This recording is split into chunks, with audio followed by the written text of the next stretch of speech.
ಇಂದು CM ಸ್ಥಾನಕ್ಕೆ ರಾಜೀನಾಮೆ ನೀಡಲಿರುವ ಸಿದ್ದರಾಮಯ್ಯ ಇದಕ್ಕೂ ಮುನ್ನವೇ ಜಾತಿ ಗಣತಿ ವರದಿ ಸ್ವೀಕಾರ ಮಾಡಿದ್ದಾರೆ. ರಾಜ್ಯ ಹಿಂದುಳಿದ ವರ್ಗಗಳ ಆಯೋಗ ಸಲ್ಲಿಕೆ ಮಾಡಿರುವ ಈ ಜಾತಿ ಗಣತಿಯ ವರದಿಯಲ್ಲಿ ರಾಜ್ಯದಲ್ಲಿ ಅತಿ ಹೆಚ್ಚು ಮುಸ್ಲಿಮರಿದ್ದಾರೆ ಎಂಬ ವಿಚಾರ ಬೆಳಕಿಗೆ ಬಂದಿದೆ. ರಾಜ್ಯದಲ್ಲಿ ಮುಸ್ಲಿಮರ ಜನಸಂಖ್ಯೆ 80.14 ಲಕ್ಷವಿದ್ದು ರಾಜ್ಯದ ಒಟ್ಟು ಜನಸಂಖ್ಯೆಯ 14% ಮುಸ್ಲಿಂ ಸಮುದಾಯವಿದೆ ಎಂದು ತಿಳಿದು ಬಂದಿದೆ. ನಂತರದ ಸ್ಥಾನದಲ್ಲಿ ವೀರಶೈವ ಲಿಂಗಾಯತ ಸಮುದಾಯ ಸ್ಥಾನ ಪಡೆದಿದ್ದು ರಾಜ್ಯದ ಒಟ್ಟು ಜನಸಂಖ್ಯೆಯ 11% ಅಂದ್ರೆ 65 ಲಕ್ಷ ಜನಸಂಖ್ಯೆಯನ್ನ ಇವರು ಹೊಂದಿದ್ದಾರೆ. ಮೂರನೇ ಸ್ಥಾನವನ್ನ ಒಕ್ಕಲಿಗ ಸಮುದಾಯ ಪಡೆದುಕೊಂಡಿದ್ದು ರಾಜ್ಯದ ಒಟ್ಟು ಜನಸಂಖ್ಯೆಯ 10% ಅಂದ್ರೆ 60 ಲಕ್ಷ ಜನಸಂಖ್ಯೆಯನ್ನ ಇವರು ಹೊಂದಿದ್ದಾರೆ.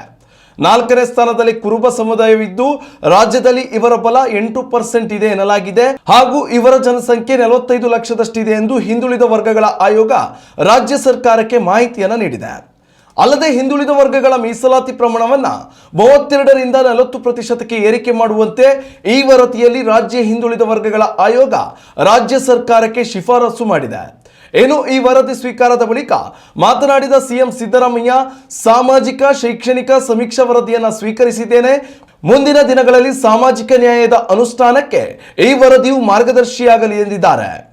ಉತ್ತಮ ಸಂಸ್ಕಾರಯುತ ಶಿಕ್ಷಣದೊಂದಿಗೆ VSS English medium CBSE school Udupi Muddur.